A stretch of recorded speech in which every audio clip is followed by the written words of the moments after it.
Hello, leader.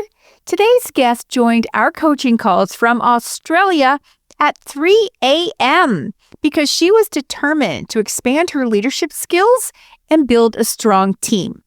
She wasn't just listening. She was taking the frameworks, the tools, and the conversations and applying them directly inside her business. Fast forward to today, she now leads 3 businesses, a team of 30 with 7 team leaders, and she's fully stepped out of client work and wrote a book. She's back on the podcast to talk about what actually changed along the way. Now, you're in for a treat, as this is a where are they now conversation you're going to want to hear. Oh, and you'll hear my many flashback moments that bubbled up as we chatted. It was so much fun to reconnect with her again. Welcome to the Stacking Your Team podcast, smart leadership for women who mean business. This show has been on air since 2018 to help women who own established brick-and-mortar businesses fix the people side of their business so they can stop carrying payroll pressure, stop over-functioning as the default decision maker, and build a team that actually performs without burning anyone out or damaging their reputation. I'm your host, Shelley Warren. My entire career has been built on leadership coaching, team development, and creating accountable, productive cultures inside real workplaces. Over here, we don't just talk about leadership, we live it. This isn't online leadership theory, academic research, or HR speak. The work we do here is grounded in real teams, real workplaces, and real consequences. Each episode delivers practical, no-fluff strategies to help you lead a team that can carry the business forward with you, not on your back. And I'll say it again, the team that got you here might not be the team that gets you there. Let's go. Jodie Sheraton is an accredited practicing dietitian and the founder of Optimum Intake Dietitians and Myrtle Oak Clinic, 2 established private practices focused on community nutrition and specialized eating disorder care. She's a wife and a mom of 2 boys who are now teenagers, and through her 3rd business, Elevated Dietetics, she mentors dietitians across Australia who are building and growing private practices.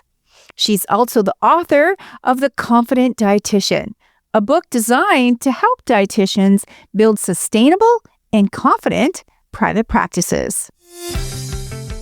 Welcome back to the Stacking Your Team podcast, Jodie Sheraton. Thanks, Shelley. I'm so excited to be back again. It's been fun catching up with you a little bit before we hit the record button because we haven't been on a Zoom call since 2022. And although I said to you, I feel like I'm connected to you because I see you on LinkedIn, I see what you're up to, but it's not the same having this private conversation with you. So I really appreciate you taking the time and just coming back and being able to tell our listeners what you've been up to. And it's just, I'm just happy to see your face. Oh, thank you, Shelley. I'm so excited to share with you just how much more growth and how the team's developed and my leadership skills have developed since being connected with you and going through your courses. Oh my goodness. So when we met, you had actually raised your hand and said yes to an invitation to come onto the podcast for a live, on-air coaching call. So you had been listening to the show, but we had never met. And I love a good cold call. I love a cold question from an audience. I just love that.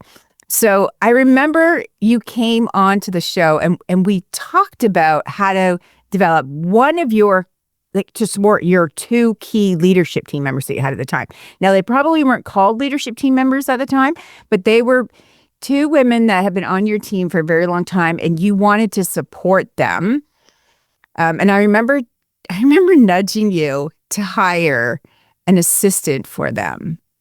And you could have heard a pin drop because you had not really ever thought about that before, right? Because you wanted to move them into some more leadership style activities, but they were billable. They were some of your highest billable practitioners that you had on the team. So I remember at the time thinking, oh my gosh, like I'm just hitting this girl with all the hard stuff. And you were just soaking it all up like a sponge. And then you joined the Leadership Lab. So you had two businesses at the time. You now have three. How many team members do you have now? We have just over 30 team members across the team. So we have 20 dietitians, we have 4 psychologists, and then we have an incredible client care team that supports everything that we do in the business as well. So it's a big number. I think when I first touched base with you, I was sitting maybe at 10, 12 at the most team members, and I needed some help, some structure, because I knew I wanted to keep growing, but I couldn't do it on my own and provide the level of care and support I wanted to our team members and in how they were showing up for our clients in our community. And so now you have three very vibrant businesses. And with each of those comes, you need to have a vision and a mission and a strategic plan and know where you're going with those businesses. And I'm sure that really impacts who you're hiring and how you are showing up as a leader. So give us a snapshot of how are you running those three businesses? Like a day in the life of Jodie. How are you making it all happen? Yeah, so with a lot of help from my team. If I was to think about what's my main role in the business, I set the vision and the direction of where I want to be taking the business and the services that we offer. I really support our 7 team leaders. So not only was I talking to you about 2 of them, we've now got 7. Oh my gosh. I'm so impressed that you have 17 leaders now. Yes, which has been amazing to offer them some leadership opportunities too, so they had further growth plans in their career trajectory. Mm-hmm. And I guess I'm also stepping into a little bit of our sector leadership too. So trying to advocate for dietitians, not only within our team, but across the country in Australia too. So a lot of advocacy skills I've developed along the way. It's been probably 3 years since I've had my own client caseload, so I don't have any personal billables anymore, which has been amazing. Bravo. Yes. It was a very difficult decision at the time to make, but it's just allowed me to refocus on the business and supporting the team and being able to innovate, which is what I love, to try new things, adapt to what we do, and find the best way that we can deliver services for our clients to achieve the outcomes and goals that they want to set. Oh my gosh, that's incredible. This gives me goosebumps getting all of these updates. So take us back to when you first joined the Leadership Lab. What was heavy back then for you to carry? Like what was unclear and harder than what it really should have been? So as I mentioned, we had around 12 team members at the time, and I just felt like everything was coming to me. I had to be the one to answer all the questions. I was such a bottleneck for moving things forward. And I had incredible clinicians and team members who, like, they were great, as you mentioned, like being billable and working with clients, but I also wanted them to be supporting the business as well. And they'd shown a lot of unique skills and just naturally stepping up to do some of that marketing or networking skills and really got behind our business's vision and mission. And we're really keen to share that more broadly. So I didn't know what a leadership position could look like. And I didn't know, well, how many hours do I put towards that? It was a really scary thing to make that financially viable and ensure that the tasks that they were stepping into would be a benefit to the business.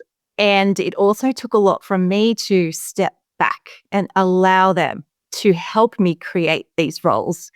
It's been an incredible transition for my business or all of them to go through that process.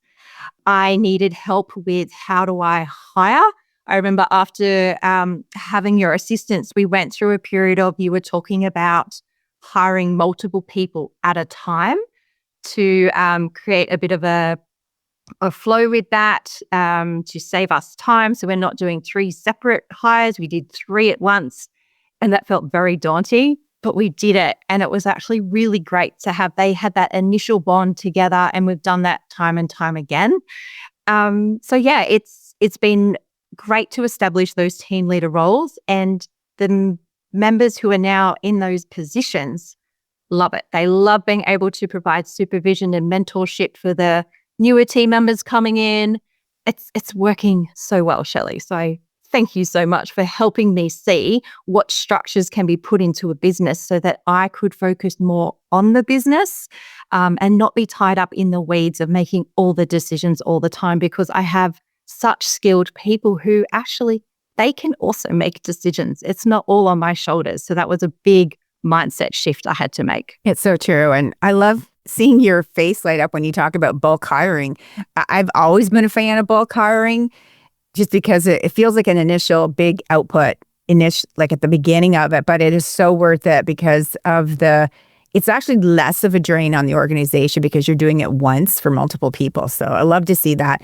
And, as you were talking, I remembered back when the very first time you had some of your senior, more like your mastery level team members represent the brands out in the public at different networking events, and you didn't have to go. Oh my God, I remember that.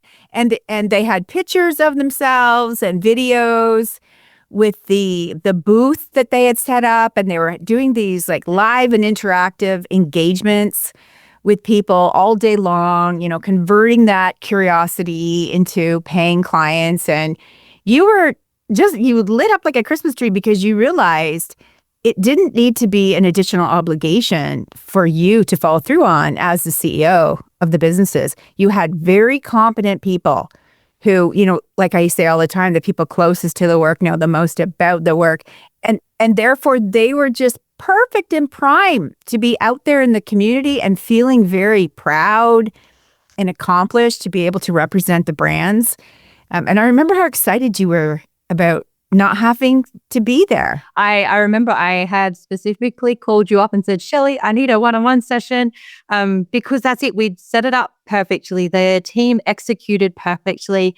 But then I went through a little mini crisis of my own to be like, well, what do I do? Like, am I useless now? Like, what's my role here in the business? So you gave me an amazing pep talk and helped me see that whilst that's no longer part of my job, that I have to be out face to face at these expos, that it freed my time up to keep focusing on other aspects within the business. So it is a real shift as an owner to not feel needed, but that's a good thing. It gives opportunities to other team members to go and shine in their skills. And as you said, they're the ones living this work day to day. They know the ins and outs. They know what the clients are needing. So yeah, it was a real pivotal moment, I think, in my leadership journey to not feel needed and then to feel okay about that. Yeah, because the truth of the matter is you were needed in other aspects of the business. So that wasn't really your highest valued work, being out there in the public. Your highest valued work was being behind the scenes, creating training materials, making sure you're compliant, looking at further hiring strategies, looking at how best to encourage all of your team to hit those minimal billable targets every month consistently, right? Like it was buttoning up any constraints that were in the business versus spending a day, 8 hours, shaking hands and kissing babies out in the public when, answering all those pertinent questions that people have. And no, you had incredible people that can do that for you. So you were telling me that story, I just had a flashback of that. That was so great. So what's changed, Jodie, for you and how you see yourself as a leader? A lot has changed. It's been 4 or 5 years now since I first identified I needed help. I needed mentorship, some coaching around leadership skills. And, there's been a lot of challenges along the way. I've done a lot of personal growth. There's been, a lot of times where the team members have stepped up and stepped into their roles to really support me, to support the businesses. I feel so comforted by the team, So for me, around leadership skills, definitely improving my communication has been one thing. Feeling confident enough to be really transparent around particular decisions that we're having to make for the business, to be able to celebrate the wins more thoroughly rather than being like, oh, that's great. Okay, what's next? I think sometimes as leaders, we tend to be like, onto the next goalpost, the next, what's next, what's next. So it's been really nice to be able to take those wins, really appreciate them, appreciate the team's contribution as well.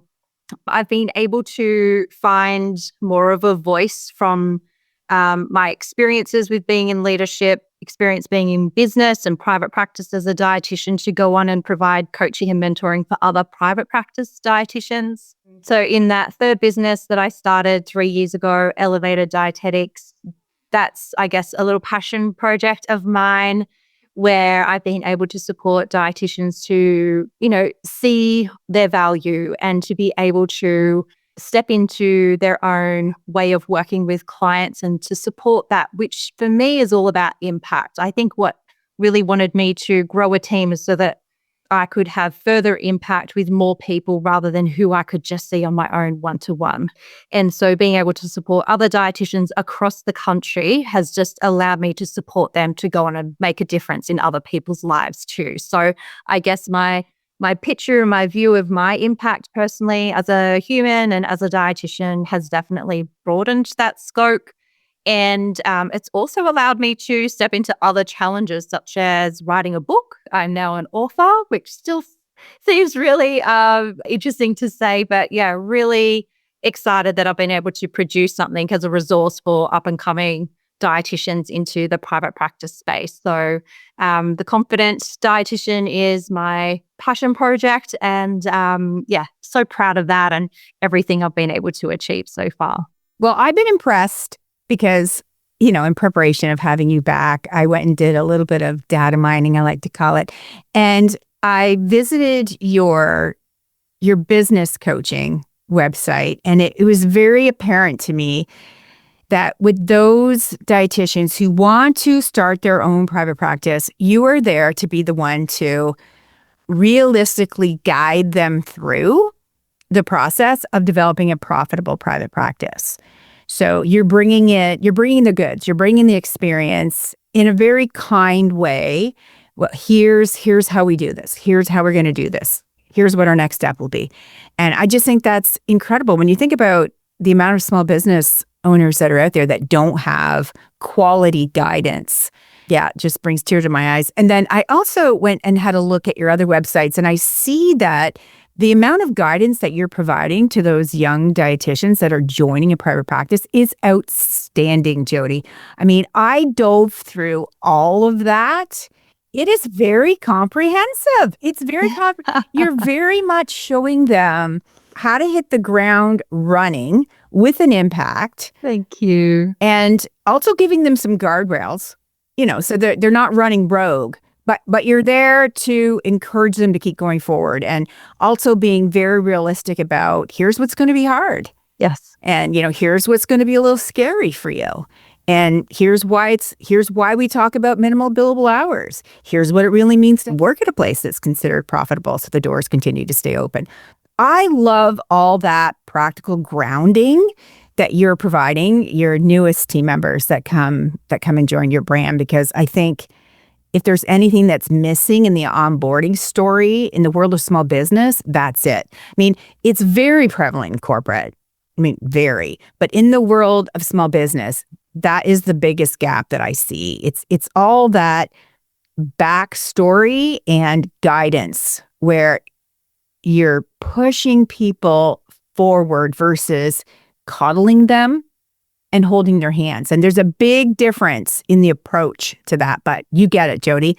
I'm very impressed with what you're offering everyone. And you're right, that is a true reflection on how you evolved as a leader. Thank you. You know that you want to have a big impact, and therefore, what are the ways that you can do it that doesn't feel cookie cutter, that truly feels game changing? And that's what you're doing. I'm so impressed, so impressed. So what became possible once your business was no longer dependent on you for every decision. So you said initially when you first joined the Leadership Lab, it was exhausting, right? I mean, with 12 people, I mean, and come on, Jodie, 12 people on a team, that's no joke. That is no joke. That is a good sized team. And when everybody's coming to you for the answers, it can just be so exhausting. So what's it like now that you don't, you're not being pulled that way? It's almost like I can be in multiple places at once. So an example is, say, for the expos, again, I give opportunities to other team members to go to that now. If there's networking events, we've got our team leaders who have such a great way of explaining and being really proud of what we do and how we do it. And they can go off and do that too. So it really does feel like what once was my job, it's like several people can go and do that now. So that's a pretty incredible feeling.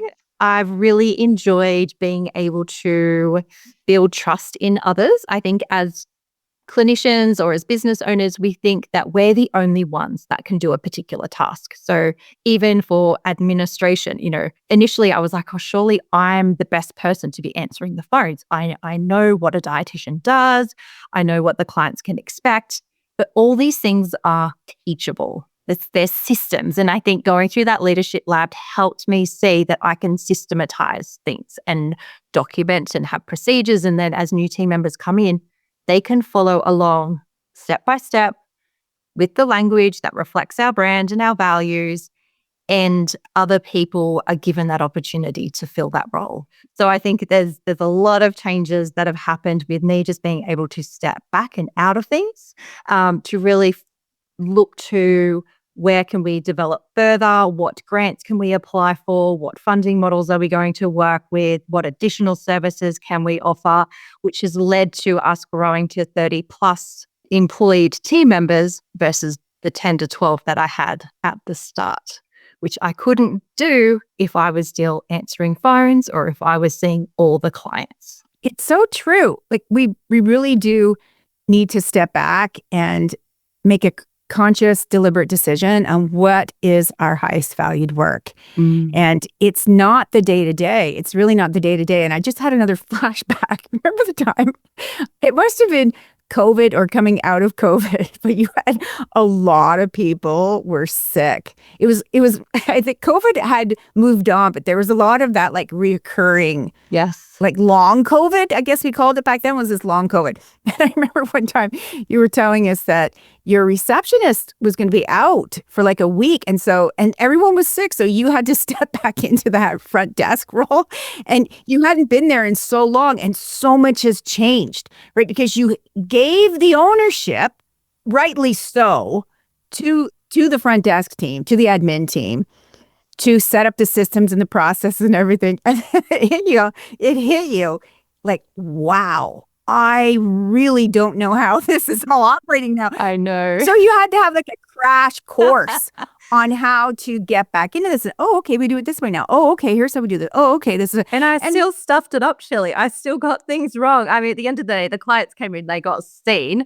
But the paperwork side of things I mucked up. And it's almost like this ongoing laughter or, joke in the company to not let Jodie be on front desk because she will muck it up. I won't follow all the procedures because I don't know all of the procedures. Because you're not supposed to know it all now, right? You have a team leader that is guiding that admin team, and that's her role is to be, eyeballs deep into the nitty gritties and the functionality of how everything works. But I remember when you were telling us that, and I thought, you know what? That's a reality bite right there. But it's also something to celebrate. It really is something to celebrate that, first of all, you were the first one to raise your hand and say, I'm your girl. I'm like, let me get back in there. And you weren't afraid to stumble around and to figure this out on your own and, Band-Aid a few things together. But at the end of the day, it all worked. And then you definitely learned it and you were stellar. You were a rock star again back on that front desk, which I think for your team, though, it shows your team that you really are in it to win it and whatever it takes to make sure that our clients are cared for and that the that your dietitians can continue to be able to 100% focus on the treatment session versus worrying about you out on the front desk that you're not going to be able to, run a payment through or book a note. But I'm having a good time with all these little flashbacks. So tell me, how has your experience building and leading your own teams shaped how you're coaching those dietitians that want to start their own private practice? Look, I've taken all of the mistakes, all of my stumbling blocks, everything that I've sort of experienced in my what is now my 19th year of running a private practice. Unbelievable, Jodie. Yes. And really packaging that up to be like, I can support you move faster through all these hurdles. I can foresee where there will be potential roadblocks for you. So here's how we preemptively navigate around this.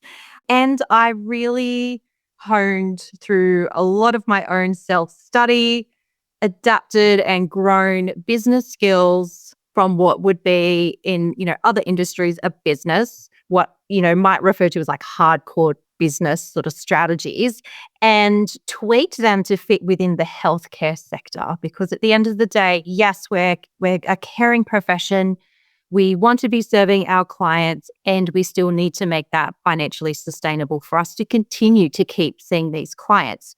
So I do bring a great flair of business knowledge and skill, and we do talk money throughout universities. They're only now just starting to bring in some entrepreneurial topics to talk a little bit about private practice. But previously, we would go through uni, we'd have our placements at a hospital.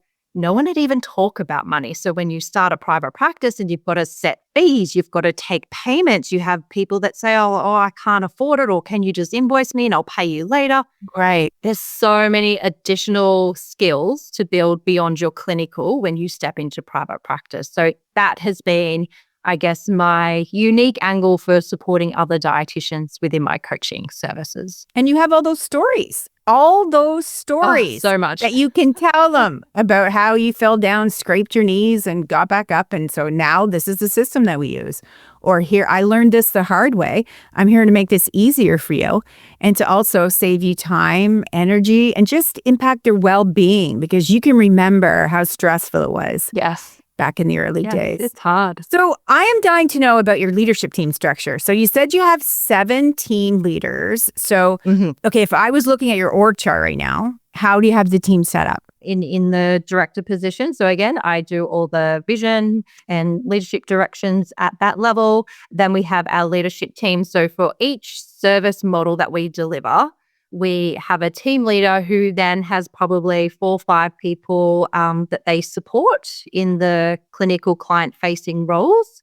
And we also have, probably since I spoke to you back then, we've also got accounting support as well. So to help with the money and the finance and all the data entry around that too. Yeah, so I mean, it's a great structure that for every team leader, they have a team that they support, which then means I am supporting the team leader. So it narrows what's a team of 30 plus to me really focusing on the 7 and supporting them in their roles to support the wider team. Yeah, that's the way to do it, Jodie. That also gets you out of all these meetings. Yeah. it gets you out of doing 30 performance reviews, 30 compensation reviews. Yes. 30 action, or I hope you would never have 30 action plans on the go.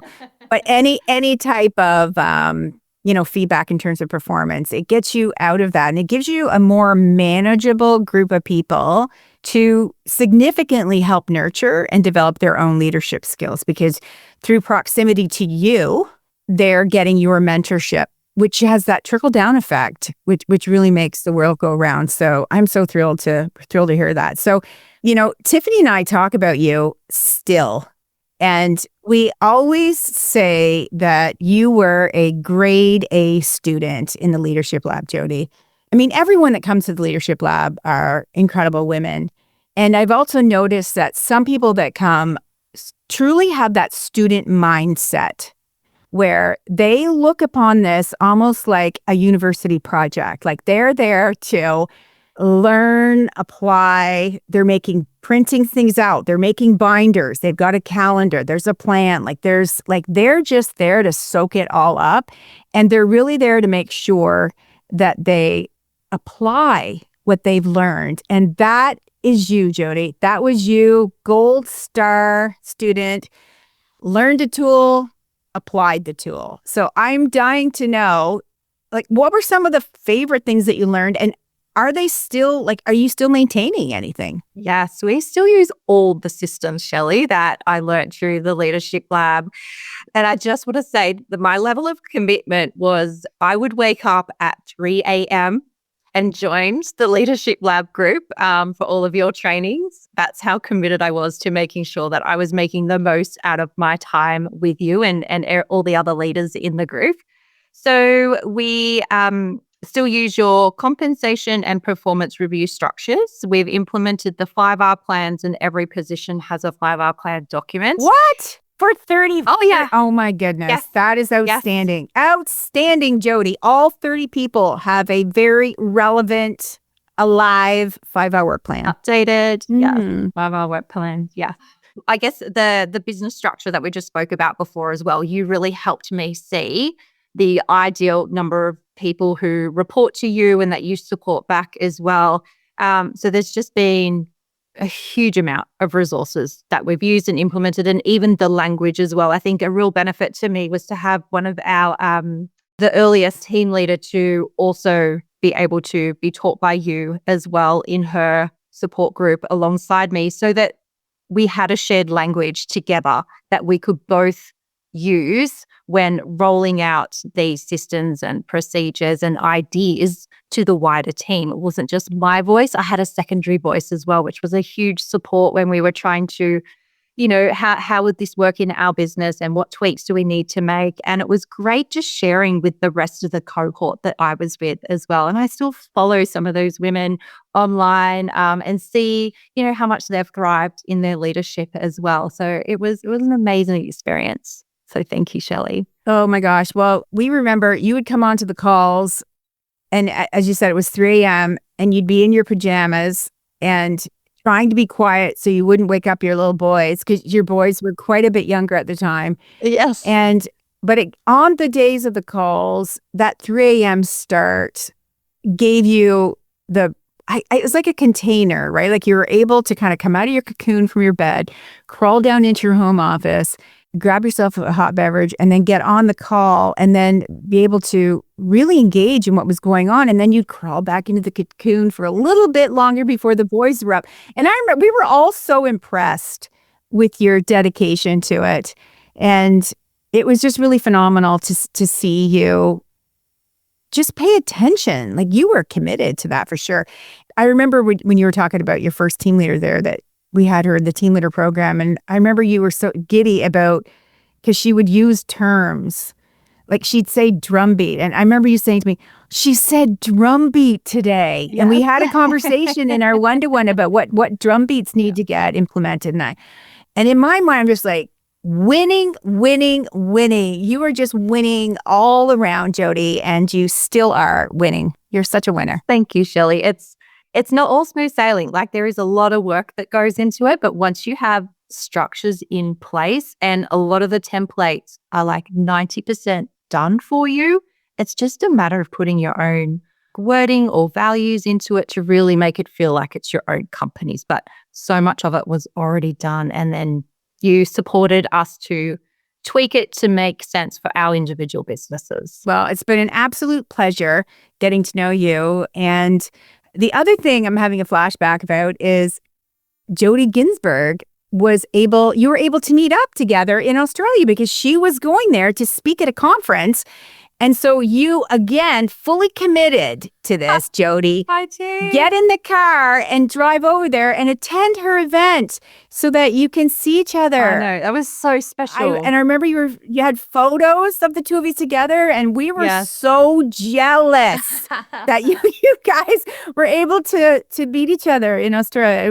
It was lovely. Just lovely. Yeah, no, it was a really great cohort. That was a magical moment for me too. Mm-hmm. Yeah. She just came back on to the podcast to do her little Where Are They Now episode as well. And of course, she has the 5 boys now. I know. Wow. Yes. Very ambitious, just like you.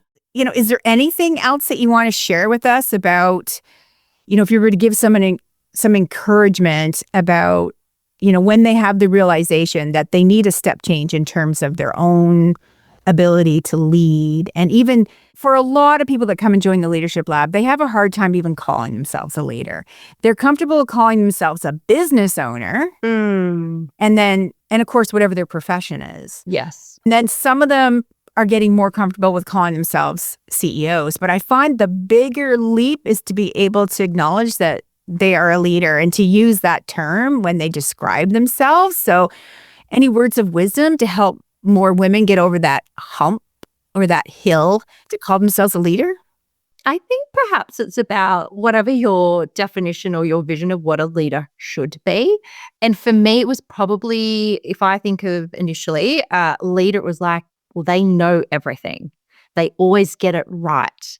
A sign of perfection, and they can't make mistakes, and there's so much pressure on that position. So it was a little bit also for myself to step back and say, you know what, if I can be transparent with my team to say, I don't know yet what this will look like, or I need your help for us to figure out a solution to this problem.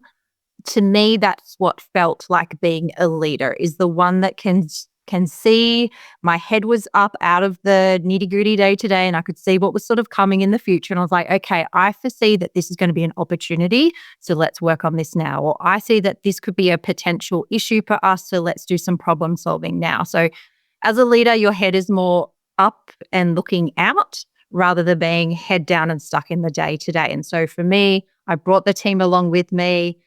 It's like I now have 7 brains, not just my own, finding solutions, coming up with ideas, and that is 7 different skill sets, 7 different ways of thinking, 7 lots of experiences and ideas. It's a team. So for me, leadership is really about being part of the team and the one that can look forward and out towards opportunities and also potential challenges, and bring that to the team to say, let's work on this together. Yep, that's it. That's it in a nutshell. Right there, Jodie, you have it.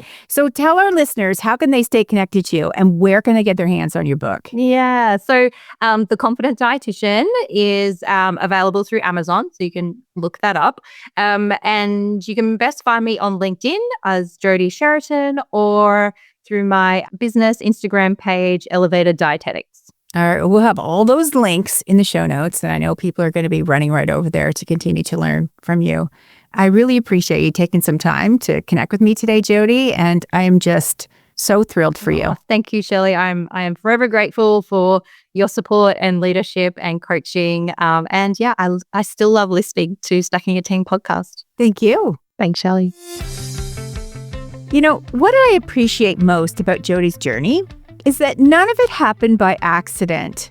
She made a decision early on that if she was going to grow a business, she also needed to grow as a leader.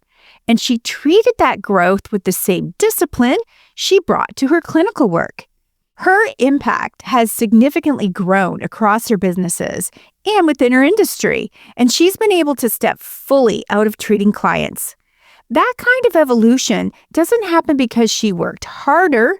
It happened because she learned how to lead differently. Jodie, it's been incredible to watch your journey unfold. Inside the Leadership Lab, we work on clear org structure, pay plans, career paths, and compensation alignment, performance standards, hiring standards, accountability conversations. We also get into promotion readiness, letting go of chronic underperforming people, and we reduce founder dependency. This isn't theory. This is real workplace leadership for real brick and mortar teams. You deserve a business that performs without you carrying everyone. Now, you can be strong, you can be respected, and you can lead without fear of being labeled difficult. And you don't have to do any of this alone. I'm here for you. Come connect with me on Instagram, where I'm at Stacking Your Team.